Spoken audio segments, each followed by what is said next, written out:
الكمبيوترات والشغلات اللي زي هيك، صح؟ ولكن احنا كبشر مبرمجين على شيء معين في حياتنا. مبرمجين في ساعات العمل، الصحو، النوم، الاكل، الشرب، المشي. اذا هذه برمجه. فهذه البرمجه اللي احنا في ذاتنا نسميها البرمجه. اذا من وين ناخذ البرمجه؟ من البيئه اللي احنا بنعيش فيها، من الحياه، مش كمان اللي هو الحياه تنقسم الى العمل، البيت، الاصدقاء. اذا انا بكسب اللي هو برمجه نفسي من هذه البيئه. السلوك يعني. السلوك. البرمجه اللغويه ماذا تعني؟ اللي هي اللغه. يعني كلمه اللغه. اللغه تنقسم الى 3 اقسام. اللي هي الكلمات او اللفظ. 2 النبره. 3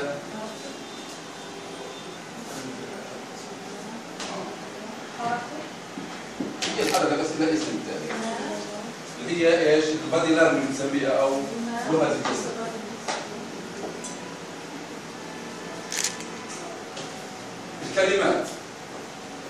الكلمات اللي هي اللفظ. انا لما اكون محاضر، سواء كنت انت محاضره او بتلقي اي درس او اي شيء، في كلمات بتطلع، والكلمات اللي انا محضر لها الموضوع. الكلمات هذه علشان انا اكون مؤثر فيهم او في الناس اللي انا بحضر لهم، بس تستحوذ على 7% من كل التاثير اللي انا بدي ايش اقرر. اذا انا 7%. انا لما اقف امامكم الان واقعد زي هيك، احط ايدي واقعد احكي، مش راح تستفيدوا الا 7% مني بس. اكثر من هيك مش راح تستفيدوا. لانه انا ما تكلمتش، معنى كل شيء لانه انا بتكلم. ممكن تحفظ او ما تحفظ. فكيف احكي ليش؟ النبره، ايش معنى النبره يعني؟ نبره الصوت، اسمعي كثير.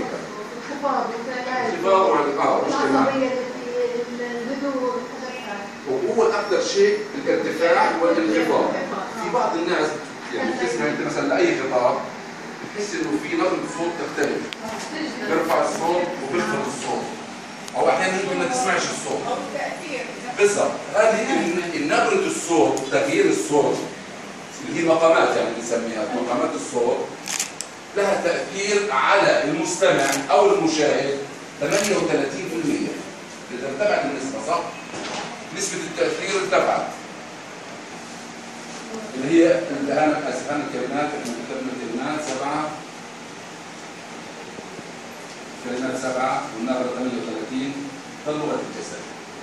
لغة الجسد تأثيرها 55%. 55 أنا عشان 100. طيب مين بيعرف ايش لغة الجسد يعني؟ السلام عليكم. ليش عارفة الإشارة؟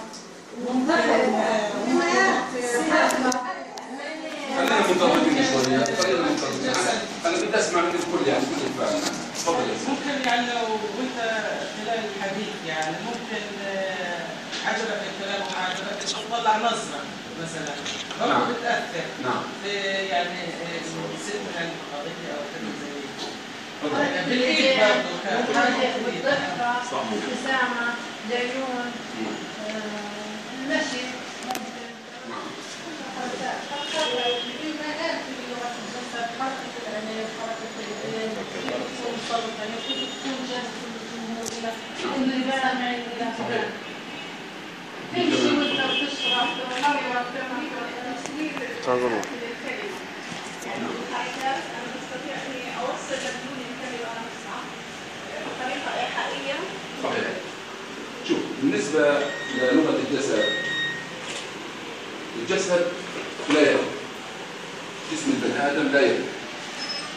بدليل لو أنت مثلا تيجي تحكي مع ابنة السير أو بتحكي مع أي شخص في موضوع ما، بدأ يكذب، على طول هو راح يعمل حركة. الحركة هذه الكذب في وراها كذب على طول يعني. أو يعمل إيه؟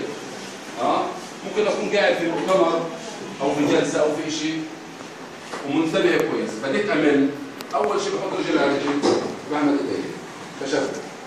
خلاص بديت أمل. بقعد ألعب أي شيء، بلعب بالقلم، بلعب بالجوال، إذا أنا بديت أمل لازم أطلع. هذا بالنسبة لأي واحد، لكن بالنسبة للمحاضر لغة الجسد لها تأثير على الناس. الآن أنا لما بتكلم أنا بديك إشارة، الإشارة اللي بعملها هذه هي عبارة عن صورة. عبارة عن صورة، الآن نعرف إيش الصورة وإيش الصوت. أحكيها طبعا. عبارة عن صورة أنا بعطيك إياها، الآن بتكلم أنت بتشوف حركة إيدي إنه أنا بديك صورة. الصورة هذه تصلك الكلام، انتبهي لها. في شد انتباه أكثر، في اللي هو بتكون عندك شخصيتك كلها تركيزك في شيء معين. إذا لغة الجسد مهمة جدا. أنا في الخطاب أو في المعاملة حتى في البيت أو في العمل لازم يكون عندي لغة جسد. الآن هذا الثلاث شغلات هذه اللي هي بتدخل باللغة العصبية أو النفسية، في ناس بتقولها النفسية اللي هي الحواس. تعرفوا الحواس؟ الحواس الخمسة اللي هي البصر، السمع، الذوق، اللمس والشم، صح؟ 5 حواس. الآن احنا بتدخل لنا الفكرة من وين؟ من ال5 حواس هذه. أي فكرة، أي معلومة، أي منظر، أي خبر بتدخل لنا من خلال هذه. في غيرهم؟ في مداخل غيرهم للإنسان؟ لا. إذا أنا بشوف المنظر على المساعدة. إذا أنا بشوف بعيني، بشوف منظر معين، بشوف صورة، تدخل الصورة اللي عندي كصورة في الذهن، تعرف في الذهن، بتذكرها، بتصير وين؟ في عقل الباطن، في عقل اللاواعي بسموه. إذا أنا الأفكار كلها بتدخل عن طريق السمع والبصر والشم والذوق والشم. عن طريق البصر يعني الإنسان بيدخل عليه في اليوم كم فكرة تقريبا؟ يعني بدينا رقم. ممكن 500 فكرة تدخل عليك في اليوم كم فكرة؟ تقريبا يعني هذه رقم غلط، مش مشكلة بس 10 ل 20.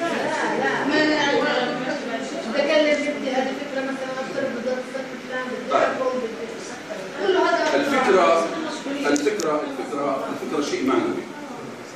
في اليوم يدخل على الإنسان 60,000 فكرة. تمام؟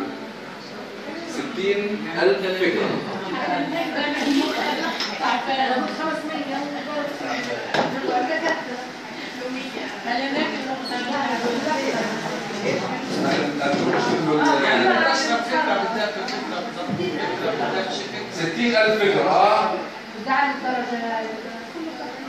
لكن أنا قديش باخذ منهم؟ قديش باخذ منهم؟ 7% ل 10% فقط. رفعت القلم هيك، هذه فكرة. إني أطلع فيك فكرة، إني أتكلم فكرة.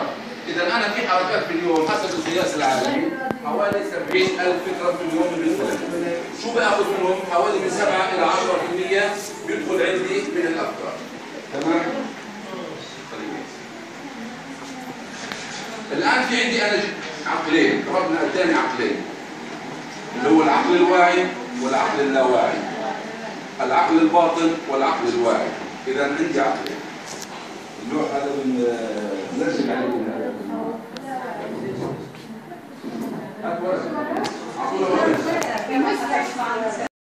تمام؟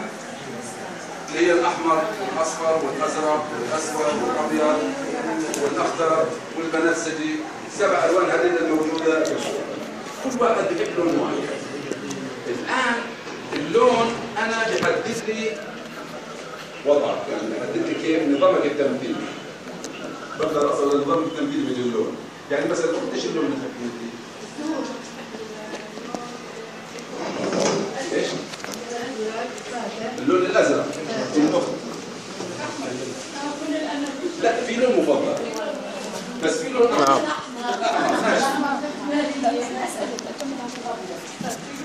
ميزان بيضبطنا. احنا كبشر في ميزان، في حاجه بسموها الشكرات. الشكرات هي عباره عن هلاميات او يعني تدي طاقه. الطاقه ايش؟ اما طاقه سلبيه واما طاقه ايجابيه. والهلامه هذه موجوده في 7 هلامات موجوده في الجسم. كل هلامه لها لون. انا حمر عليها ليش؟ بالسريع. العلامة الجذرية اللي هي موجودة في الجدر هي اللون الأحمر اللي هي بتكتسب الطاقة من الأرض. اللون الأحمر أعلى طاقة موجودة في الكون. دائما ادخلوا الصلاة الصاخبة والصلاة اللي فيها دوشة وصوت تلاقوه اللون الأحمر. ليش؟ لأنه الطاقة عالية جدا. لو أنا ضليتني أستمر على هذه الطاقة راح أصدع منها. ممكن أصير عندي صداع من هذا اللون، لأنه مادة فسيولوجية. المادة هذه بتفرز اللي هو ذبذبات معينة بتأثر عندي، بصير عندي الطاقة طاقة اللون الأحمر عالية جدا. لازم أعمل بالانس. لو دخلنا غرفة العمليات إيش بيلبسوا الأطباء؟ أزرق أو أخضر. اللون الأزرق والأخضر ناعم بخفض اللي هو حدة اللون الأحمر، الدم الموجود في العمليات. الدم في العمليات بيرفع الطاقة. اللون الأخضر بينزلها فبيعمل بالانس في هدوء. ليش لو واحد تعبان قلنا له اطلع هيك اقعد في الخلا، اقعد على النجيل، اقعد بين الشجر، شوف المية، إذا في استراحة، أنا بستريح. اللون الأخضر موجود بالقلب اللي هو بسموه لون الحب، مش الأحمر لون الحب، لا. فلامتين كان غلطان لما قال إنه هذا غلط، هو كان اعتقاده هيك، بس مش صح. هذا الكلام مش صح. فاللون الأخضر هو لون الحب لأنه لون الألفة، أنت بتعيشي فيها اللون الأخضر، واللون الأزرق لون الهدوء، واللون البنفسجي مين قال البنفسجي؟ أنت. لا مش لون الأزرق. اللون الأحمر والصقر زي بعض. اللون البنفسجي اللي هو بيجي من الرأس اللي هي شجرة فوق بسموها الشجرة التاجية، بس تستقبل اللي هو ضوء الشمس وأي ضوء موجود وأي طاقة اللي هي طاقة الإبداع. دائما بينصح بدك تقرأي قراءة معينة أو تحفظي ما تقوليش غرفة حمراء. لا، ولا غرفة حمراء ولا لا. دون اللون البنفسجي، اللون الأبيض. الأورنج زي الأحمر، الأورنج واحد هو الأحمر واحد. اللون الأصفر كده، اللون الأصفر يا جماعة ايش قال في الكتاب العزيز؟ ايش قال عن اللون الأصفر؟ مين الصور؟ بقرة صفراء سر الناظرين، يعني ايش؟ مفرح. اللون الأصفر لون مفرح. واللون الأخضر هو لون اللي هو تسعد الجنة. تمام؟ واللون الازرق هو لون البحر، فيه هدوء البحر. لما تعبان نفسيا افرغ طاقتي السلبيه بروح على البحر. مضبوط؟ ولون السماء، لون الارض اللي هو لون البني، لون الفخامه بسموه. الالوان لها فلسفه معينه، هذه ان شاء الله حتكون لها دراسات معينه. الان احنا في هذا المجال تكلمنا. اذا حد يسال سؤال او شيء.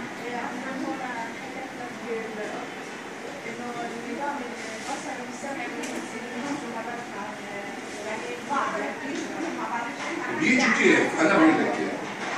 انت كانسان هو خليك كل ما تستعجلوش عليه. انا كانسان بكون مؤثر في المجتمع. انا لازم اتمتع بالثلاث انظمه. يعني مش بس انا بدي اكون نظامي سمعي وخلص واركن على نفسي، لا. لازم يكون عندي ثلاث انظمه انا اتمتع بهم، النظام السمعي والبصري. كيف بدي اطور نفسي؟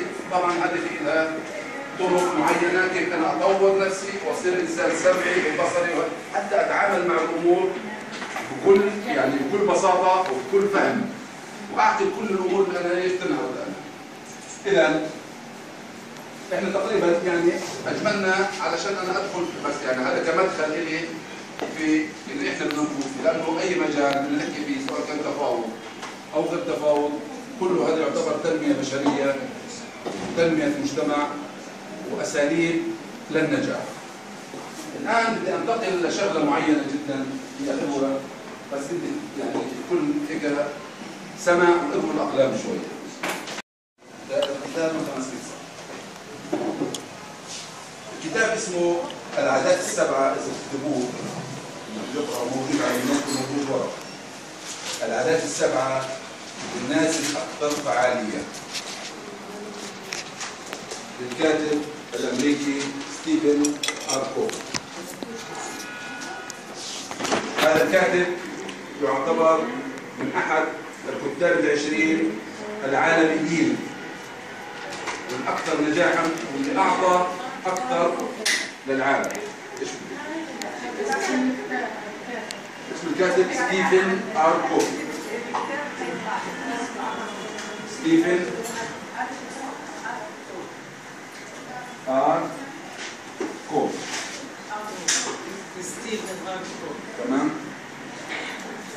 الناس الاكثر فعاليه او فعاليه يعني الاكثر نجاحا في المجتمع، الاكثر تميزا، الاكثر ابداعا، الاكثر عطاء. كلنا نطمح ان نكون اكثر ابداعا واكثر نجاحا، لكن كيف؟ مش عارف. بدي اصير انا انسان ناجح، كيف؟ مش عارف. بدي اصير انسان اعطي اكثر مما بعطي. فهو كتب الكتاب هذا ما كتبوش من فراغ. اجى هذا الرجل عمل عمليه النمذجه. النمذجه شو يعني النمذجه؟ حدا بيعرف شو النمذجه؟ جاب ناس وعمل عليهم مسار. صحيح. مين كمان بيعرف؟ يعني زي كمان ممكن هذا الانسان له مزاج. النمذجه ممكن طبعا الناس الناجحه. حدد الهدف. بس حدد الهدف اللي هو لسه ما حددش الهدف، هو لسه. هو اختصار الحياه. اختصار الحياه. الحياه صحيح. هو باختصار النمذجه عمليه بحث في ذات الشخص نفسه، يعني مثلا باجي لفلان الفلاني مثلا نيجي نقول صدام حسين. صدام حسين رسول كان ناجح في المجتمع صح؟ كان رجل ناجح. وصل لدرجة النجاح ودرجة الفعالية، لكن انتقل لإيش؟ لدرجة العظمة. وظل عظيم، لحتى آخر لحظة ظل عظيم. لكن لو جينا أخذنا هذه الشخصية وحللناها، ما نجيش نقول إيش بياكل إيش بيشرب كذا، لا، بدخل له كقائد. الجانب مثلا اللي أنا عاجبني فيه، ببدأ أحلل شو كان يتبع، شو كان يساوي، شو كان يعمل، كيف كان الخطط يحطها، مين كان يحط في العسكر، مين كان يرفع، كيف وقتش كان يصحى وقتش كان ينام، كيف متابعته. إذا بأصل أنا لكل النماذج اللي هو قدر ينجح فيها وبأخذها عنوان. فهذا الرجل عمل هذا الكتاب أو عمل هذه النمذجة على 100 شخصية عظيمة، وعمل على سيدنا رسول الله عليه الصلاة والسلام. أخذ الشخصية وأخذ الغزوات، كيف كان ينجح في الغزوات وفي الحروب وفي شخصيته كرسول. هو مسيحي طبعا، ولكن مسيحي مؤمن يعني، وبؤمن بالديانات كلها. فبدأ إيش؟ يفصل من خلال هذه الشغلات، وصل إلى شيء معين اسمها العادات. حاجة اسمها العادات. العادات بمفهومنا إحنا العربي أو المفهوم اللي إحنا نطرحه، اللي هي العادة إيش يعني العادة؟ هذا اللي بعملها هي بنكرر الشيء اللي بنكرره. إذا أنا لازم أكرر الشيء عشان أتعود عليه، لازم أكرره. إذا هي عبارة عن فكرة معينة أجتني أنا، زي إيش مثلا؟ ادوني فكرة. القهوة الصبح عادة. لا مثلا هي عبارة، أنا أول فكرة إنه أنا بدي أشرب قهوة. إذا أنا أديت إشارة إنه أنا بدي أشرب قهوة، هي أصبحت إيش؟ عادة. مديت إيدي أخذت فنجان القهوة، إيش صار؟ فعل. هي أصبحت هي فكرة، الفكرة صارت فعل، دخلت عندي، صرت كل يوم أعملها، صارت عادة. فبدأش أتخلص منها إلا إيش؟ باستبدال حاجة ثانية. إذا أنا العادة إيش بتكون؟ هي عملية تكرار. فهو قال إنه عشان تكون إنسان ناجح في المجتمع لازم تتبع 7 عادات. 7 عادات إذا أنت بتعملها تتدرب عليها تكون زي فيها، فأنت إنسان ناجح. والكل بيعرف إنه أنت إنسان ناجح ما تقدرش تتجاوزها. فبيعتبر هو بيبدأ من تحت من هنا. بقول لك أنا الاعتماد على الآخرين. الاعتماد على الآخرين كيف؟ الأولاد في البيت. الأولاد في البيت مش معتمدين على الأهل، على الأب والأم في المصروف، في المأكل، في المشرب، في المدرسة، في اللبس. بيكبر الولد. أنت مثلا ممكن تكوني في المدرسة مدرسة معتمدة على شيء معين في التلخيص أو في الكتابة. تعتمد على شيء على إيش؟ على الآخرين. ممكن حدا يلخص لك إيش ويجيب لك إياه، صح؟ مش أنت اللي بتلخص، حدا اللي بتكتب لك. ممكن أكون أنا معتمد على الآخرين، أنا ما بكونش فعال بالمرة. بقول هو، هم، أي شيء هم بحمل عليهم. نعيب زماننا والعيب فينا وليس للزمان عيب سوانا. إذا أنا بعتمد على الآخرين أنا مش فعال وماليش أي اعتبار في هذا المجتمع. كل نعم اتكالي بكونش ناجح. طيب ستيفن ايش بقول أنا انتقل من هذه المرحلة، بدك تنتقل للاعتماد على الذات. بدك تصير هنا تعتمد على ذاتك انت. يعني بتنتقل من مرحله لمرحله، بدك تعتمد على نفسك، تلبس لحالك، تاكل لحالك، تطلع بالنسبه للاولاد يعني تحضر شنطتك لحالك، تتحمل لحالك، تروح على المدرسه لحالك، ليش اوديك؟ تشتغل الباص يجيبك ويوديك. انا في الشغل، انا مدير مثلا مكتب، اعتمد على نفسي في العمل في شغلات، مدرس بعتمد على نفسي في المحاضرات في كذا. اذا انا انتقلت من مرحله لمرحله، المرحله هذه نجاح، صح؟ هذه مرحله النجاح اللي انا بدي احققها، بحققهاش هيك ببلاش. لازم اتبع 3 طرق عشان اقدر ايش انا احددها. الطريقه الاولى اللي هو بقول لك كن مبادرا. كن مبادرا. نعم؟ يعني يحاول ما ييأسش. مبادر، كيف مبادر يعني؟ ابدا. المبادره البدايه، شو كمان؟ احاول ابدا. هي لها عده جوانب، يعني البدايه او المبادره لها عده جوانب. ممكن انا مثلا يعني زي مشروع. مشروع. الواحد مثلا اجى على بالك فكره مشروع بدك تنفذه. بتبدا فيه، ممكن تتعاون بناس اخرين يوقفوا يساعدوا، لكن انت على راسك. انت بدات بالمشروع. مبادره منها.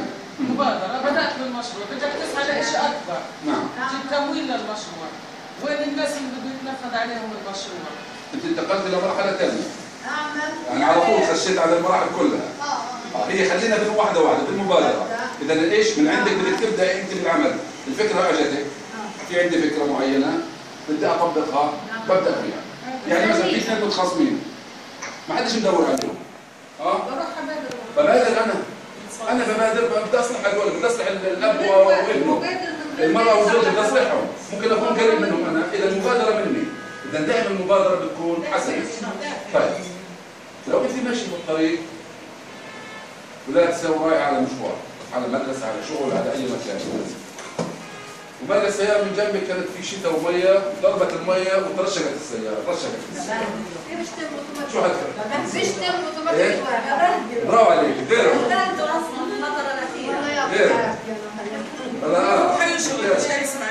معلش بس مش مشكلة، حتحمل يعني، لأنه هذا مطر هو مشى. هي مبادرة. هي مبادرة، أنا بدي أمثال، انتبهوا لي بس. الشغلة هذه فيش إلا التسامح. هي مبادرة، إذا هي بادرة بإيش؟ بالتسامح. معلش هو كل واحد له ظرف معين، احنا مش بننتقد ايش الفعل اللي بيصير، لكن انا بدي اوصل الفكرة. أنا بدي أوصل الفكرة بطريقة الصحيح. إذا هي قالت إيش؟ بسامح. هي مبادرة. حتى لو ما اعتذرت هي مبادرة أنا بالتسامح، إذا هي مبادرة. لكن هي لما تسامح شو يعني؟ سامحت برضاها. هترتاح نفسيا، مش رح تتعب. لكن لو ثبته رح تروح تعبان وتقول رشقت بالمية ومش عارف ايش، هتضلها متنكدة. لأنه ايش سوت هي لما سامحت طلع منها طاقة إيجابية وما اختلفش أي طاقة سلبية. الطاقة الإيجابية ريحتها نفسيا، فوضت الأعضاء إنه في تسامح، في شيء، في خير جاينا، كله يستعد لأنه يعطي سعادة لهذا الشخص، كله بيستعد ويعطيك السعادة. لكن أنا سبيت الشخص هذا، أعطيت طاقة سلبية، طاقة سلبية على العقل الباطن وعلى العقل الواعي، أعطى إشارة كله يستنفر والوضع خطير وفي حرب. وممكن هو كمان بضلني متوتر، لما أضلني متوتر هذا في مشكلة عندي. التوتر بالذات، التوتر سواء كان توتر من هذا الموقف أو موقف آخر، إيش اللي بيصير معنا؟ مخ الإنسان في هنا غدة صغيرة سموها أميجدالا. هذه الغدة مسؤولة عن التوتر. ومجرد أنا ما يصير عندي توتر أو خوف بتنشط هذه الغدة، بتفرز مادة. المادة اللي بتفرزها بتدخل على وين؟ على المداخل تاعت المخ، على المسالك، تدخل على مسالك المخ وعلى الأعصاب، بتسكرها. بتسكر التوتر والخوف والضجيج، شغلات هذه نشطت هذه الغدة، تفرز المادة وبتسكر لي كل المسارات. بضلني متنكد وحاسس حالي متضايق وتعبان ومحسود ومش عارف ايه كلام. اذا انا ممكن انا عندي امتحان اليوم في ماده معينه توترت، دخلت الامتحان متوتر مش هفهم شيء لانه سكر، فعلا سكر. لازم انا افتح هذه المسامات كلها. اذا انا افتحها كيف؟ هذه بدها طريقه معينه، مش اي طريقه تفتح المسامات. ينسى الموضوع. لا مش ينسى الموضوع، لا. شوف ممكن انا لازم اسامع في الاول الموضوع اللي انا توترت علشانه، لازم احطه في خانه معينه. الان انا في حالات بسموها حاله البيتا وحاله الالفا، اذا تسمعوا فيها. حاله الالفا اللي حاله السكون والمصالحه مع النفس. لازم اعمل سلام داخلي، في داخلي انا اعمل سلام مع نفسي، انه انا انسان كويس، انا انسان متصالح مع نفسي، مش حاقد على حدا، مسامح الكل ورغم انجاز الكل، وانا لازم اكون انسان سوي وانسان معطاء وكل الحاجات الايجابيه. بتبلش المسامات هذه هي ما بتعرفش الحقيقه من الخيال، هي وصلتها المعلومه انه هذا هو هيك، فبتبدا ايش الماده اللي هي الاندروفين في الجسم او في المخ تزداد. ماده الاندروفين اللي بسموها السعاده، اللي اليوم بياخذوها حبوب لما اعتقد ب 200 شيكل و 300 شيكل. حبوب السعاده هذا انزيم عباره عن هرمون معين بيرفع النسبه هذه، بيعمل ايش؟ تفتيح للخلايا بصير عنده انبساط. فهي بتفتح هذه الخلايا. لازم انا اكون في حاله صمت، لكن اكثر شيء بيهديها اللي هو ايش؟ الصلاه. الصلاه اكثر شيء بيقدر يفتح المسامات هذه. يعني لما تشوف حاله غضبانه ايش الرسول كان يقول؟ ارحنا بها يا بلال. يعني تعب الحياه وتعب الهم، ارحنا بها يا بلال. كان يروح يصلي. الوضوء بخلص اللي هو المواد السلبيه كلها بتخلص منها. طبعا الوضوء بالكلمات اللي هذا. دخولي في الصلاه بدخل في حاله الالفا، حاله الالفا بوحدها على حالها. مجرد انا ادخل في حاله الالفا اللي حاله الخشوع، انا بتخلص من كل الشيء السلبي، حتى الشيطان كمان بتفتح هذه المسامات. ببدا انا افهم واستوعب الامور كلها، بصير عندي استيعاب. الاستيعاب هذا بدخلني في حاله الارتياح والفهم الاكثر. اذا انا بفهم، بصير افهم اكثر. اذا اي واحد غضبان، انت كانسان تكون مصلحه، ما تدخليش على الموضوع وفي توتر بين الافراد او بين ايش؟ المتنازعين. واحد بغوش، واحد طيب كذا، لا. حاول الموضوع يهدى، حتى لو بدك تجي يوم يومين ثلاثه، خلي الموضوع يضرب على الاخر. لما تصير الامه في حاله هدوء، طول ما ثم في حاله البيتا، في حاله الفوضى او حاله التوتر، مستحيل يصير حاجه. كل ما صار تاجيل بهدوء بالضبط، لانه المسامات مسكره، مش رايح يفهم. طيب اذا انا انسان عندي هذه المشكله بدها تنحل الان، مش مجال اجلها لبكره. مش كل واحد بحلها. مش كل واحد بحلها، الناس نوعين. كيف؟ هذا الكلام الصح. في ناس مؤثرين، بس كيف بيكون مؤثر؟ قلنا الناس في نوعين وفي 4 انواع منهم، ولكن احنا خلينا نحكي عن النوعين. الان خليكم معي. كله يعمل هيك 3 مرات. سكر هيك، سكر هيك، حط هيك هيك، سكر. اضغط بالجو. بالجو. 20 زائد 20 40. 40 زائد 40 80. 100 لو نقصنا 5 ناقص 5 ومشي شو؟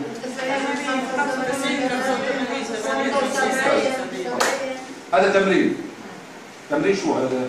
حدا بيقدر يفسر لي؟ الرياضيات.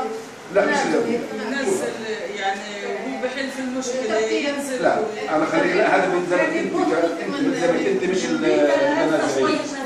واحنا يعني نكون الكيتا الدماغ، خليكي معي، الدماغ نصين، في جزء ايمن وجزء ايسر.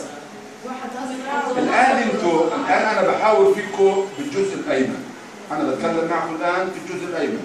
الجزء الايسر نايم نوعا ما.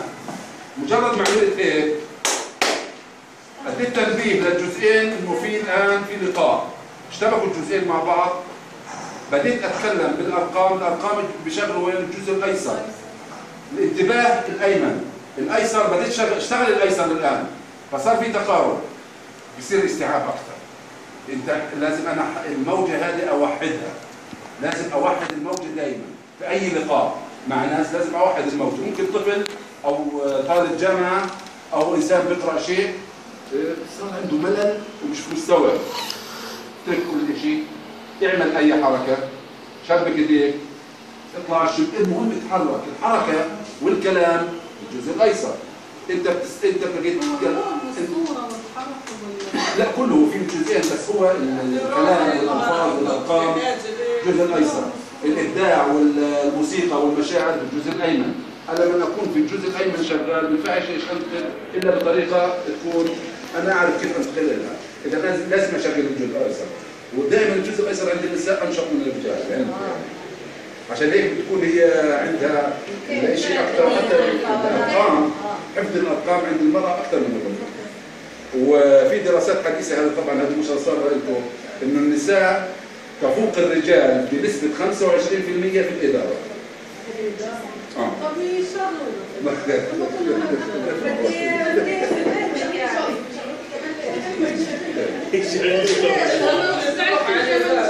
تمام. اذا احنا هنا بنقول ايش؟ كن مبادرا.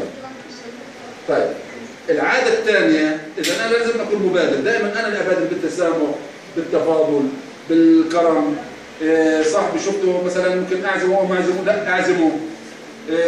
معوش مصاري بدفع عنه، بده فلوس بدائل، يعني بكون انا دائما مبادر، بكون انا مرتاح، بكون انا حطيت على اول سلم، اول درجه من النجاح. انا البند الثاني او العاده الثانيه بقول لك ابدا وعينك على الهدف. كيف؟ احنا طبعا بدنا نمثل على وضعنا، انه احنا مثلا اللي جايين عشانه اللي هو التفاوض. ازاي مثلا؟ تفضل. يعني في اثنين متخاصمين، مثلا لنفرض انه رجل وممثل. يعني ايش نشوف له بالموضوع، مثلا الوضع الاقتصادي كذا، ممكن انا اساعدها بشيء وبعدين نبدا نحل بالتفاوض. نعم. يعني بيكون اسهل. هو ابنائنا عن التفاوض.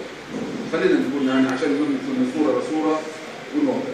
التفاوض يعني الحوار يعني. الحوار شيء والتفاوض شيء.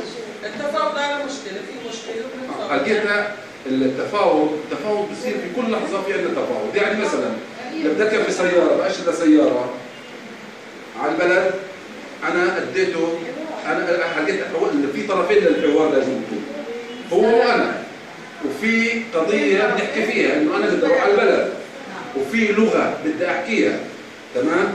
وفي هدف بدي اصل له، وفي لكن انا بحكي له بدي اروح على البلد وبقول لي اذا انا تفاوضت معاه انه انا يوصلني للبلد، نتيجه هذا بكون في اجرام. لكن نتيجه التفاوض هو راضي وانا راضي. في النهايه بنطلع انه احنا راضيين، تمام؟ اتفقنا. لكن انا بتحاور كيف؟ ممكن نكون قاعدين في جلسه نتحاور في قضيه معينه ما لهاش هدف وما لهاش اطراف نزاع ولا لها شيء محدد، انا خلص بتحاور على شيء معين، سواء طلعنا بنتيجه او ما طلعنا، هو حوار. لكن التفاوض لا، لازم اصل لحل. يعني مثلا احيانا تسمعي مثلا مفاوضات بين الطرفين، المفاوضات دائما بتكون بين الطرفين، اما شخصين واما مجموعتين واما دول واما حكومات او الى اخره. فدائما التفاوض لازم يكون شيء، اما بالنجاح واما بالفشل. فاحيانا نسمع كلمه تأزم الحوار او تأزم التفاوض، توتر، كل كلمه لها معنى. انا بقول لك تأزمت شيء، توترت شيء، ولم يتوصلوا الى حل، او فشلت التفاوض. انتهى الموضوع. فشلت التفاوض يعني كل الاهداف اللي كانوا حاطينها ما اتفقوش عليها. تأزمت، هم متفقين وما زالوا بيتفاوضوا، ولكن في نقطة عالقة بينهم ما وصلوش لها فتأزمت، فممكن تسفل ايش؟ التفاوض. التوتر، الحوار في حوار، في تفاوض، ولكن هم يعني وصلوا لنقطة مسدودة فالتزموا اللي هو عدم تكملة الحوار، ولكن الباب مفتوح. إذا هنا في توتر، إذا هنا في اختلاف. لكن احنا خلينا على قدنا الان، خلينا نقول لكن بدنا نكبر، مش نضلنا مش تفاوض انه معنى تفاوض بس انا بدي احل مشكله بين الاثنين، لا. انا ممكن اكون في يوم من الايام سفير لبلد، انه بتفاوض على شيء كبير، اذا لازم اعرف ايش التفاوض. اذا احنا عشان اكون انا اعرف كيف اتفاوض، لازم انا اكون من نفسي ناجح في الاول. اتفاوض مع نفسي ان انا اكون ناجح، مش ممكن اكون سلبي سواء كان في بيتي او في عملي وانا بدي احل الناس وانا مش حالل حالنا، مستحيل. بنحكي على الاخرين. اذا انا لازم اكون عيني على الهدف. هذا بتسال شيء؟ لا اغلب بنخلص بشكل عام. لا بدناش بشكل لا مش سلبي بس يعني كلهم عندهم مشاكل بس احنا دائما احنا بنحكي النخبه الناجحه، وبعد هيك هو حر كل واحد حاله. ابداوا عينك على الهدف. ابسط لكم الموضوع. بس معلش ممكن اتفضلي. تفاوض، اعطيني تعريف لفظي يعني. التفاوض هو عباره عن تفاوض بين اطراف، سواء كان فردين او مجموعتين او دولتين، بوضع خطه او هدف معين للتوصل لحل يرضي الطرفين. الان مين عندها ابناء في الجامعه؟ عندك؟ سنه ايش؟ تتذكر لما خلص توجيه سأل كيف بدك تدخل؟ ايش قال لك؟ هو قال لك بدي ادخل انجليزي، وهو صغير ايش كان يقول لك بدي؟ ضابط شرطه. كلهم شرطه. شرطه. مين كمان؟ مين عنده بالثانوي او بالاعدادي؟ ايش بيحكوا؟ طيار. بقول لك طيار. لا بنتي طلبت صحافه وصحفيه. تمام. اذا ابدا وعينك على الهدف. انا لازم لما بدي اعمل شيء بحط الهدف قدامي بالاول، وباجي من الهدف وباجي، مش بروح للهدف. بحط الهدف، بوصل للهدف، بحط الهدف وباجي. بيجي الطفل مثلا صغير بقول لك انا بدي اصير دكتور، من هو صغير. وبتقول يا دكتور يا دكتور، بتنمي عنده الفكره وبتنمي عنده الموهبه. تكبر مع الفكره. اذا هو وين؟ حط حاله في الهدف. الهدف عباره عن ايش؟ هو اكيد حنحكي عنه، اللي هي الرؤيه تاعت الهدف. حط حاله في الهدف، صار دكتور وهو صغير. عاش الدور، كبر. لما اجت الجامعه فعلا بده دكتور. لكن في طلبه بيصل الجامعه او لسه النتيجه مش طالعه، ايش بدك تدخل؟ ولا طلبه منها. هذا مش عنده هدف. مش راح ينجح. مش فاشل، لا مش فاشل، ولكن راح يلاقي صعوبات. راح يلاقي صعوبات في حياته، انه هذا الانسان وصل لدرجه انه هو مش هيقدر يحقق هدفه. بالضبط. هي الان غزت عقلها الباطن انه هي دكتوره. اقنعت نفسها انه هي دكتوره. اذا صار عندها قناعه انه هي دكتوره، خلص يعني حتصير دكتوره. دائما في حاجه بسموها، بعرفش يمكن البعض يؤمن او لا يؤمن، انتم حرين، ولكن هذا علم موجود اللي هو قانون الجذب. كيف انا بدي اجذب شيء معين وفعلا صار. يعني يمكن انا اجذب مثلا فلوس، اجذب زوجه، اجذب عمل، اجذب شيء انا بحبه. في طريقه ليش لعمليه الجذب، وطبعا تم يعني التدريب عليها وتعليمها، وناس كثير نجحت فيها ووصلت للهدف. وفي له التخاطر. انا بتخاطر مع الشيء بطريقه معينه بصل للنتيجه. قانون الجذب كثير يعني بتحكي لحاله بده 3-4 ساعات، مش بسيط. هو احكي لك يعني، هو باختصار قانون الجذب انه انا بحط هدف معين في راسي. مثلا انا بدي اجلب وظيفه، انا مش موظف، بدي اشتغل في هذه الوظيفه. مثلا انا بدي اصير مدير مكتب في هذا المكان.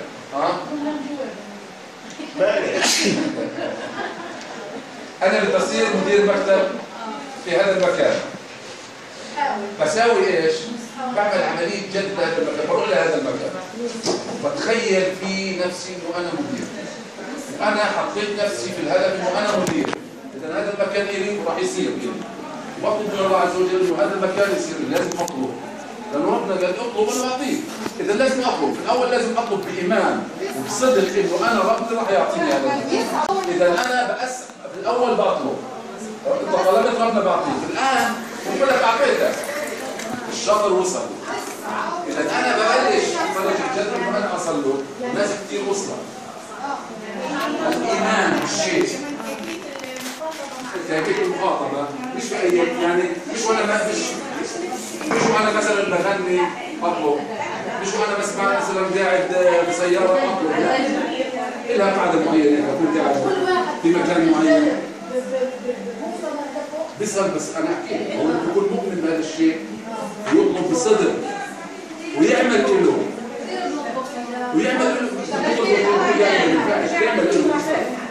هذا صح.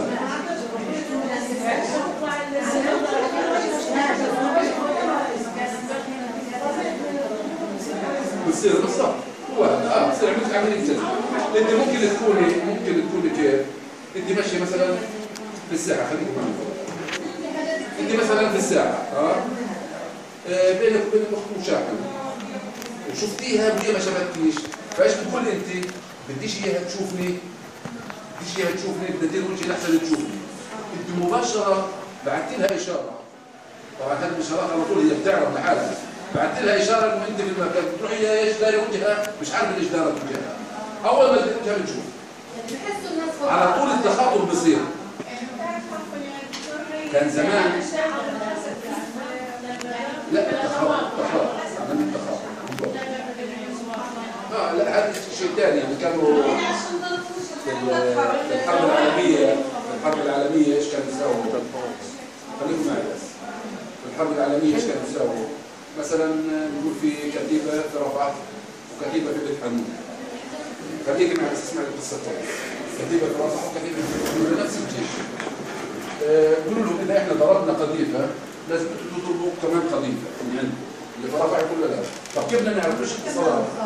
ايش ساووا؟ كانوا يجيبوا ارانب يربوا الارنب لاولادها، بياخذوا الام من هان يحطوها على اولادها، بياخذوا الام من هان يحطوها على اولادها، وياخذوا المجموعه، هذول ياخذوا مجموعه والثاني ياخذوا مجموعه. الان يضربوا مثلا قذيفه يروحوا يذبحوا ارنب. الارنب امه اللي في الطرف الثاني تنزعج، تحس فيه. فعلا هو يعني حركه كهرومغناطيسيه بسموها، اتصال كهرومغناطيسي.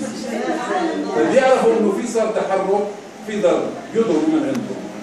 نفس الشيء والعكس صحيح.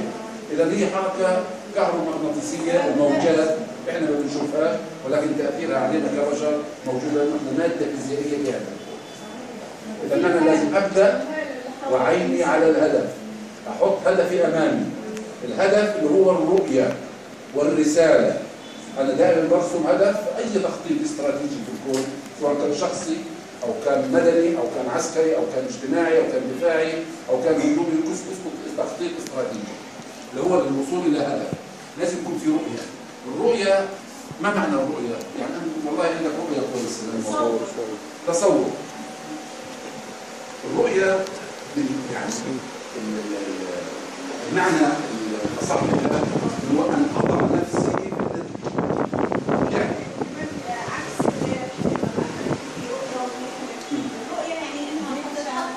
لا مش الرؤية كحلم شيء ثاني. الرؤية كرؤية رؤية الرسالة. صحيح صح كده. الآن احنا خلينا في الرؤية اللي احنا رؤية الهدف. أنا رؤيتي إنه أنا عملت خطة، والخطة هذه تصير دكتور لها ايش طرق معينة. في النهاية أنا هدفي أصير دكتور. ايش رؤيتي إنه أنا أصير دكتور؟ أنا حاطط نفسي متصور نفسي إنه أنا دكتور، أنا الآن دكتور، خلص أنا بتعامل كدكتور. إذا أنا حطيت الرؤية هذه وبعد نفسي فيها فأنا دكتور. أنا دكتور. إذا أنا عندك الرؤية ولا عمرها ما تتحقق. ليش عقل الباطني؟ العقل الباطني أنا مثلا أي شيء فيها لا أو ليس ما بقبلهاش. لا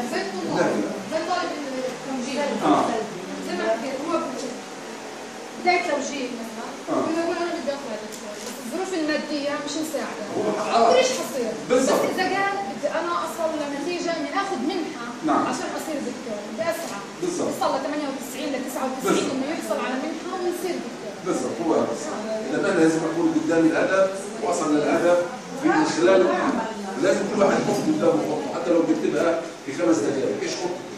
إذا إحنا في عندنا خطة لكل شيء، إحنا بدنا نتفاوض مع ناس في عندي مشكلة، قبل ما أطلع على المشكلة بروح أشيك عشوائي. المحامي لما بده يروح يدافع عن قضية لازم يدرس ملف، صح ولا لا؟ اليوم في عندي مشكلة معينة، لازم أنا أدرس الحالة. أدرس الطرفين، أدرس المشكلة. أعمل رأي 1 و2 و3 قدامنا مشكلة، شو الحل؟ خلينا نحط خطة. خطة التفاوض، خطة الحوار في الأول مع الأطراف، خطة التفاوض على شيء معين. أنا بدي أحط حل وهم حيحطوا حل، الطرف الثاني حيحط حل، لكن أنا لن أقبل بالحل اللي بيكون سلبي عليهم، لا تقبل. دائما في الحل لا تقبل الحل اللي فيه بيكون مخسر إلك. فكيف حيجينا هذا الكلام؟ إذا أنا لازم يكون في عندي هدف لكل شيء، بحط خطتي أي عمل أنا بدي.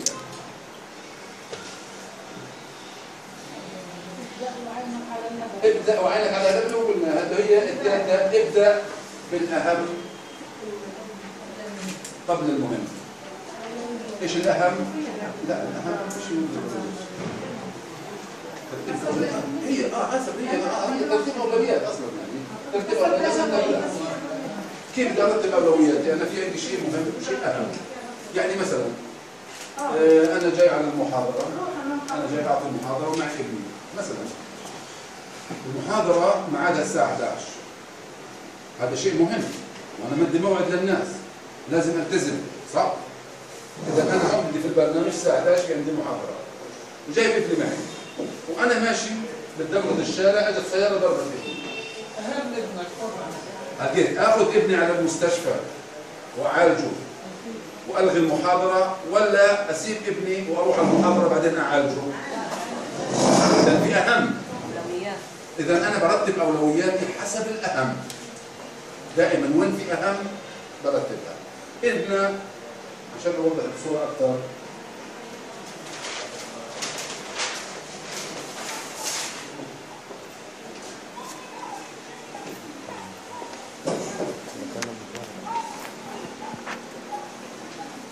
في شيء اسمه عاجل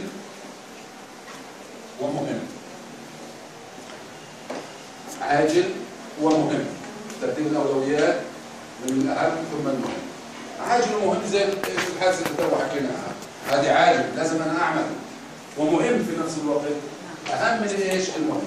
اذا عاجل ومهم. في شيء اسمه عاجل وغير مهم. كيف؟ اديني مثلا عاجل ومهم مثلا. عاجل ومهم اللي حكينا المثل. عاجل وغير مهم. بس مو عاجل. انا بدي محاضره الان.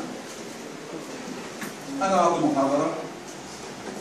اثناء المحاضره مثلا ضرب طرفين، ما اخسرش، ما اعملش. اذا خسرت لانه كيف؟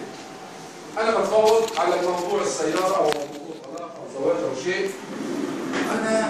انا حسيت حالي ضعيف، الطرف الضعيف وهم الاقوياء، هم حيصيروا يفرضوا علي. اذا انا قبلت هيك على مضض، تاكد تماما انه الحل النهائي ما راح يستمر.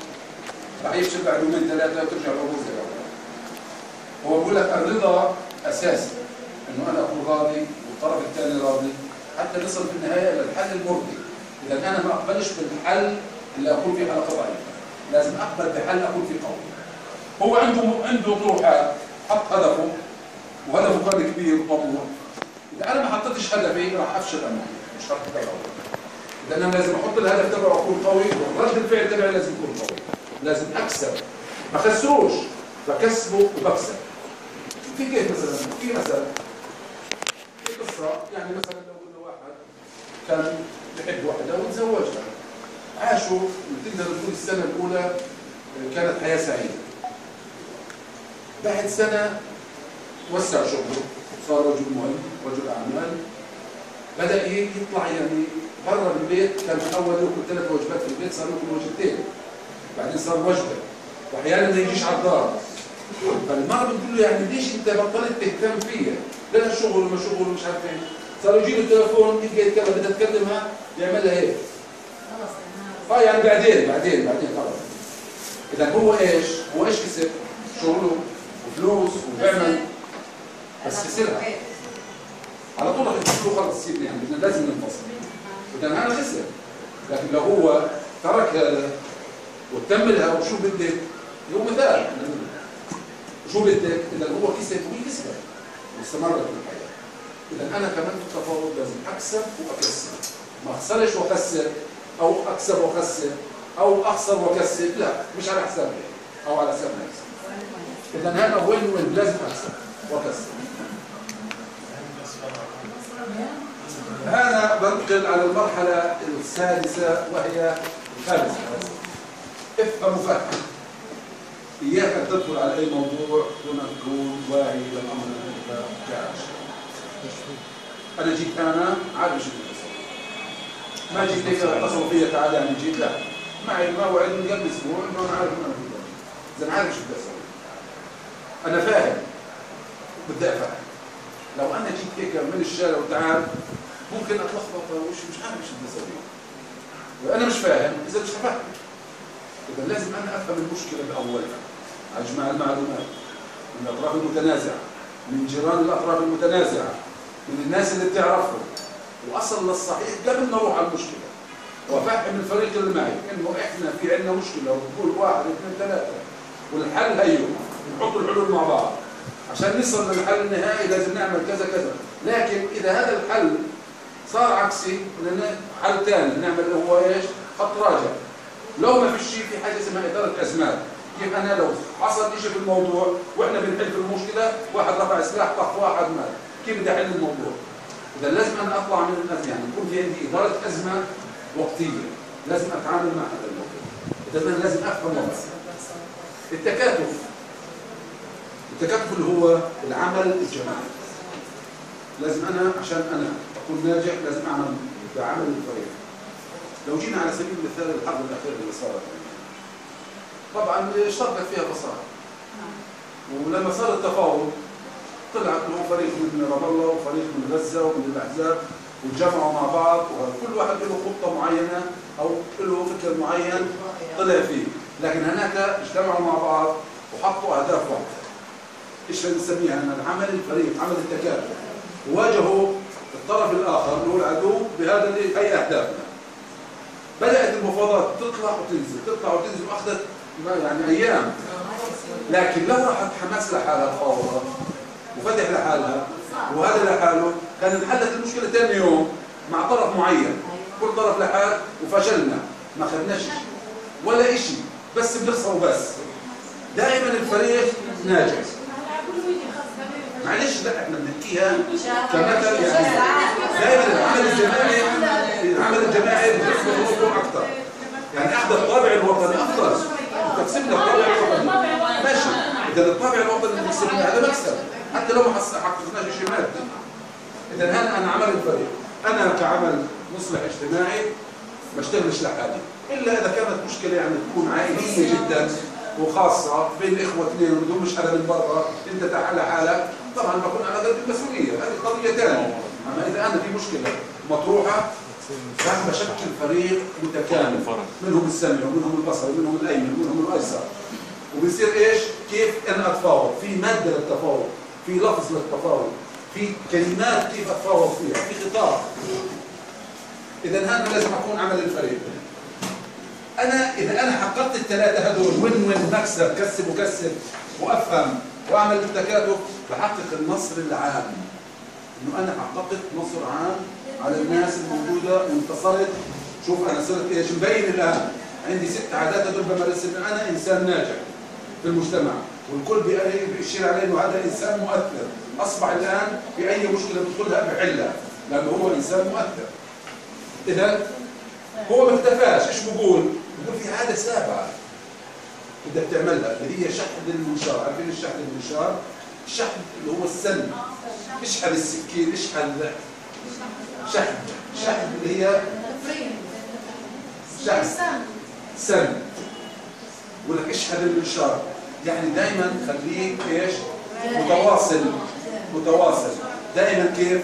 اشتغل على نفسك اكثر، اطلع من العاده هذه، دائما كن مبادر، دائما اعمل وحط هدف قدامك، رتب اولوياتك، دائما استمرار، ما تكسلش، تحطش في ورا، اكسب وكسب، افهم وفهم، دائما مع الفريق تصل للاعتماد المتبادل، دائما شحذ المنشار شغال، بتصير انت انسان ناجح وصلت للهدف اللي بدك اياه ال7 عادات. خليكم معي. لما اصل لهيك بصير الانسان وين؟ فعال. انسان ذا قيمه في المجتمع.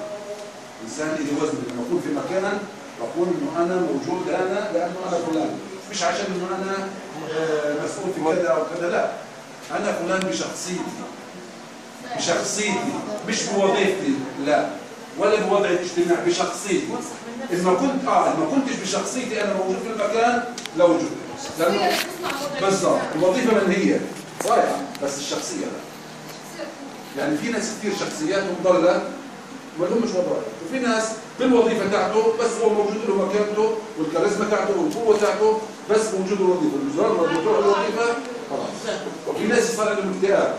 يعني على سبيل المثال في بعض الناس مثلا نقول كان لواء مثلا، وكان يطول رجول ويعمل اللي بده اياه، الكل بيحترمه وبخاف منه. مجرد ما تنصل الوظيفه عنه دخل في انه ما حدش بيجي له على البيت، ما حدش بيتصل فيه تليفون كيف حالك، بطلوا يعيدوا عليه.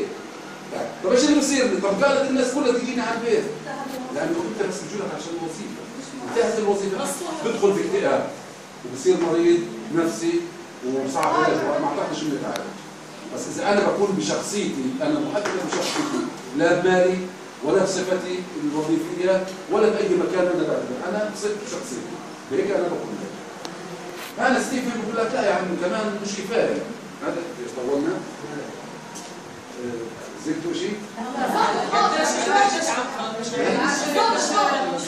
مش مكرر. لا ورش احنا ما قلناش ورش. لا معلش هو اعتبار انا وضع هي مش حكيت على لا اذا بدكم ننهي بننهي، انا مش انا في بس الشغله بستفيد منها العمليه. يعني يمكن احنا بشغلي انا هذه الشغلات اللي عن جد استفدت يعني ما القانون يعني استفدت كثير. الرجل هذا ايش بقول؟ علشان انت تصير اكثر فعاليه يجب ان تكون انسان مؤثر اكثر، تصل لدرجه العظمه، تصير عبقري. عبقريه الانسان او عبقريه المكان او عبقريه اي شيء، كل شيء له عبقريه معينه. انت كبشر كانسان موجود لك عبقريه. عبقريتي هذه انا في داخلي، المال اللي في داخلك طلعه. كيف بدي اطلعه؟ لازم ادفع فيه. بقول لك العاده الثامنه، قال لك كمان عاده كتاب العاده الثامنه لستيفن كوفي. ايوه هذه العاده بقول لك لازم يجب ايوه معلش بس اتصل البنك في المكتب. الله بارك الله. اسمها المنطقه الحلوه. عليكم السلام. هذه المنطقه الحلوه بالضبط هي اللي فيها كل شيء. إذا أنا تجتمع فيها اللي هي منطقة العظمة، منطقة النجاح. إذا أنا تجتمع فيها الثلاث مثلا الثلاث حيوات هذه، أنا بصير عندي اللي هي المنطقة الحلوة، منطقة النجاح والتميز. يجب أن أكون مميز، لازم تكون في نفسك. يجب أن أكون مميزا في هذا المجتمع. يجب أن أكون مميزا في عملي. يجب أن أكون مميزا في المميز يعني اللي مش كبير. تقريبا أنا أوجزت يعني نعم. بالضبط. كمان انا اشبع نفسي وانا هيك. انا اوجزت الامور هذه للقياده كانسان قائد او انسان مصلح، بتنفع في كل شيء، حتى بتنفع كمان الطلبه نفسهم الدارسين، الطلبه او اولاد يوصلوا لهم كيف يوصلوا المعلومه هذه، بدك تكون انسان فعال. ففي شغله هو معلش قطعنات لا ولا فايش بقول هو؟ بقول لك في الناس على صفتين، على عقلين، بيشتغلوا على عقلين. في عقلية الوفرة وعقلية الندرة. ايش الوفرة؟ الوفرة من الوارد، مش فعل الوارد مع مفاعلة فعول. الوفرة اللي هي الكثرة والخير الكثير، والندرة اللي هي القلب. فبقول لك الناس بيعيشوا على حاجتين، وفرة، خليك معي، وفرة وندرة. يعني مثلا تبع الندرة ايش بقول؟ اللي هو بيعتبر كل شيء قليل. بده ينزل على السوق مثلا يشتري، والله ما فيش الا هذا شويه العنب هذه، لا بدي اخذها قبل ما حد ياخذها. مش مهم غير ياكل الله ياكل. عندي في البيت انا في شيء ضل شيء واحد منه، لا ان شاء الله ما كان باكل هذا. دائما بحس انه الخير قليل، واذا انا ما اخذتوش راح يضيع. هذول بيفكروا بعقليه الندره. كل ما هو بفكر هيك حيعيش في الندره وحيعيش دائما متوتر بمستوى اقل من الناس. لانه خلق هو اناني وما بدوش حد يكون هذا، ما بحبش حد ينجح. حتى لو يدخل في مشكله ما بحبش المشكله تنحل. يعني مش الانسان اللي بيفكر بعقليه الندره لا تقدر على الموضوع ولا تخليه يتدخل. ممكن تلاقيه الاب في المشكله او الام في المشكله هي اللي عندها عقليه الندره، لو سمحت خليك على شكل انت ما تتدخل. هذا عقليه الندره مستحيل تغير، لانه التغيير بده ايش؟ مده. لان عقليه الندره تحسها من طموحه، من كلامه، من الاساس اللي هو مبني عليه. هذا الانسان ما بدوش ببعد لانه ندره. لكن عقل الوفره دائما بتفعل بالخير، بحس انه كل الدنيا هذه خير وبيأثر على نفسه. يعني انت خذ الشيء هذا في او في ما فيش بلاش. بيشتغل بعقليه الوفره انه كل شيء موجود، كل مشكله لها حل. ايش في الدنيا في معقد بقول لك له حل. اذا هذا بيفكر بعقليه وفره، اذا هذا الانسان انا بستوعبه. دائما صنف الناس هذا وفره ولا ندره؟ اذا ندره ولا سلام بديش لانه مش هينفع. يا اما بغير منه. تغيير لازم استبدال شيء بدل شيء. اذا انا هنا بستمع على شيء. تقريبا انا هيك خلصت عن ستيفن. في شغلات ثانيه بنحب نكمل او نتوقف، بعرفش يمكن طيب خلينا بس نتناقش بعض الامور. الان انا سالت سؤال في البدايه. انا سالت سؤال، اسمحوا لي يا سعود. سالت سؤال انا وحكيتوا لي قلت اللي هو كيف بتشوف نفسك الان عن قبل المحاضره. تغيرت الامور عندك. تمام بالضبط. اذا احنا معنى الكلام انه طالما صار في تغيير انه احنا في المسار الصحيح دائما. يعني تقييم. تفضل. هو اصلا السؤال مش تفضل. احنا من جد احنا استفدنا حنطبق اللي احنا استفدنا منه ولا هو استفدنا بس صراحه كنا طبقنا؟ شوف كلامك صح بس مش الان. هذا السؤال تبعي بينسال بعد الدوره، بعد هذه المحاضره. عمليه مسح، هي عمليه مسح لايش؟ للفكر. احنا اليوم بنقول ورشه عمل هي ورشه عمل فكريه وليس عمليه. ورشه العمل فكري. الان انا وضعت لك افكار، انت بتخطط حسب الافكار. حتروحي على البيت شوف ايش استوعبتي، حتبدا تحطي افكار. طب انا بفكر التفاوض بس انه انا بقدر احل مشكله كيف احكي بس لا يعني التفاوض مش كده. اذا صار عندي افكار ثانيه كيف اختار الناس حسب عقلياتهم حسب نظامهم كذا كذا كذا كذا. انا عملت لك عصف فكري ذهني انت كيف تبداي تحط اللي هي ورشه عمل ذهنيه. تمام. السؤال اللي ساله الاستاذه انه هذا الكلام بطبقه بعد ما اخذ الدوره. كم يوم بدها تكون كم محاضره. الان بدنا نطبقها عملي ونبلش فيها وتصير متابعه. مش حنتركها هيك يعني يكون فيها متابعه. والله ما بعرف مش عارف يعني هذا اللي بده يصير. فالان احنا المطروح امامنا انه يكون في دوره هي في فن التفاوض او في استراتيجيات التفاوض. برنامجها كالتالي انه فيها اللي هو تخطيط استراتيجي. كيف اوضع الخطه دائما لها يعني كيف اوضعها في لها اهداف معينه ولها طريقه معينه. تدرس مثلا في القياده منها شيء معين. يعني اجي اقول مثلا في القياده بدي احط لك شغله انه بدك تحسب مناطق القوه ونقاط الضعف اللي هي نظريه معينه مناطق القوه والضعف والفرص والتحديات. هذا النقاط انا بحطها على اساس كيف اصير النقاط ناجحه.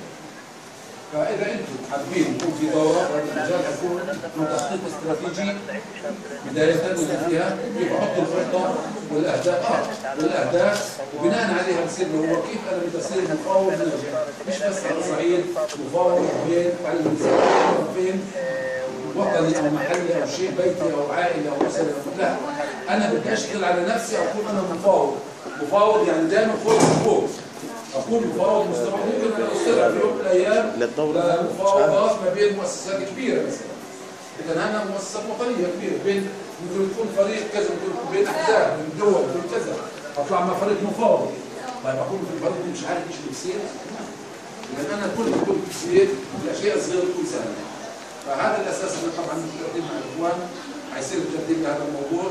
يعني كل واحد بده نعرف قديش العدد الدوليات ونعمل تخطيط استراتيجي فن التفاوض استراتيجيات التفاوض اهداف التفاوض الغرض من التفاوض وفي النهايه ايش الوصول ايش النتيجه اللي بنطلع بها. فعلا بعد الدوره انا الان اصبحت اقدر. واشكركم جميعا على حسن الاستماع. بس في استاذ غلطه يعني بس دائما بصيله الدم بتحدد شخصيه الناس. يعني انا احكي لكم شغله ان شاء الله يكون كويس. هو انا بديت اكلم يعني فصيله الدم اللي مين فصيلته او بوزيتيف ولا نيجاتيف؟ لا بوزيتيف ما لما تلاقي نيجاتيف دائما يتوجه الوسيط او دائما يتوجه نحو الهدف اللي بيبقى منه. يتوجه نحو الهدف، يعني دائما بيحب الهدف واضح قدامه. ما بحبش الشيء الغامض، ما بحبش الشيء يكون عليه غامض، خلص بدي هدف ودائما لازم يكون مبين. ما بحبش كيف؟ لا معلش احنا بنحكي الصفه السائله. دائما نسبة الصفه السائله او قائد قوي، او قائد قوي، او واقعي، بحب الواقعيه، فهو رجل او مش رجل، هو بنقول شخص قريب للتحليلي اللي هو ايه فوق، قريب للتحليلي، يعني الاخت لو وديناها في مشكله بدها حل فوري بعد بتحلها. ومتاكد انها بتحلها لانه هيك الخرطه بتاعتها هيك البرد. عندها اسلوبها وعندها الكاريزما وعندها الشخصيه بالضبط. بي في بخيل مش واقع، ما حدش يعرف.